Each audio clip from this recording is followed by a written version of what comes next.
still alive. I won't die as long as you still live. Too bad. It looks like your revolution was a failure. Just because you've destroyed Metal Gear doesn't mean I'm done fighting. Fighting? What are you really after? A world where warriors like us are honored as we once were, as we should be.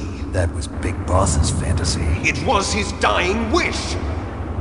When he was young, during the Cold War, the world needed men like us. We were valued then. We were desired.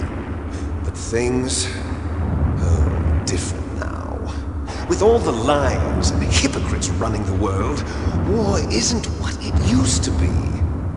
We're losing our place in a world that no longer needs us. A world that now spurns our very existence. You should know that as well as I do. After I launch this weapon and get our $1 billion, we'll be able to bring chaos and honor back to this world gone soft. Conflict will breed conflict. New hatreds will arise. Then we'll steadily expand our sphere of influence. But as long as there are people, there will always be war. But the problem is balance. Father knew what type of a balance was best. Is that the only reason? Isn't it reason enough for warriors such as us? I don't want that kind of world. Ha! You lie. So why are you here then? Why do you continue to follow your orders while your superiors betray you? Why did you come here? Well, I'll tell you then. You enjoy all the killing. That's why. What? Are you denying it? Haven't you already killed most of my comrades? That was... I watched your face when you did it. It was filled with the joy of battle.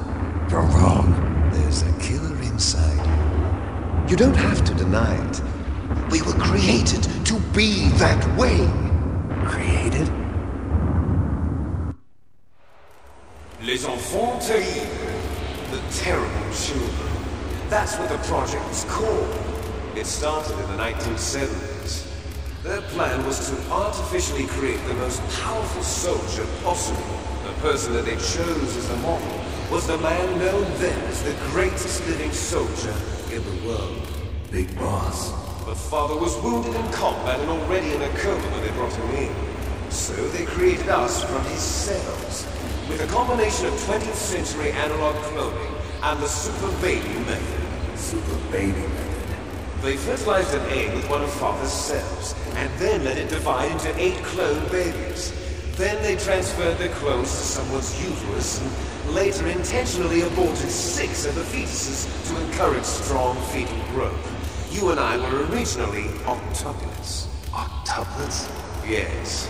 The other 6 of our brothers were sacrificed to make us.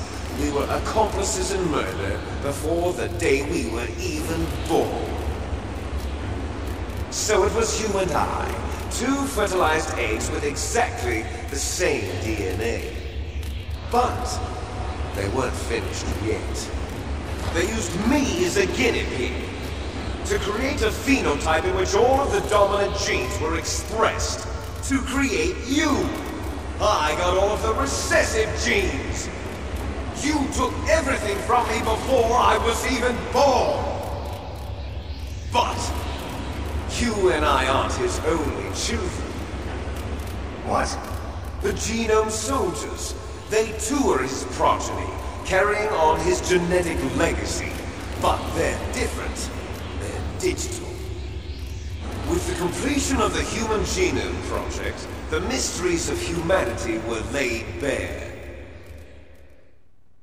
Thanks to Father's DNA, they were able to identify more than 60 soldier genes responsible for everything from strategic thinking to the proverbial killer instinct. Those soldier genes were transplanted into the members of the next generation Special Forces. That's how they became the Genome Soldiers. That's right. The Genome Soldiers that you've been killing are our brothers with the same genes as ours. The Genome soldiers. That's right. They are our brothers, created artificially through the alignment of nucleotides to mimic our father's genes. They too are the product of numerous sacrifices. Sacrifices? Human experiments! 1991, the Gulf War. The military secretly injected soldiers with the soldier genes. The Gulf War syndrome that hundreds of thousands of returning soldiers complained about was a side effect of it. Ha! Everyone knows that the Gulf War syndrome was caused by exposure to depleted uranium used in the anti-tank rounds. That was just a cover story issued by the Pentagon. First they tried to say it was post-traumatic stress disorder, then chemical or biological weapons.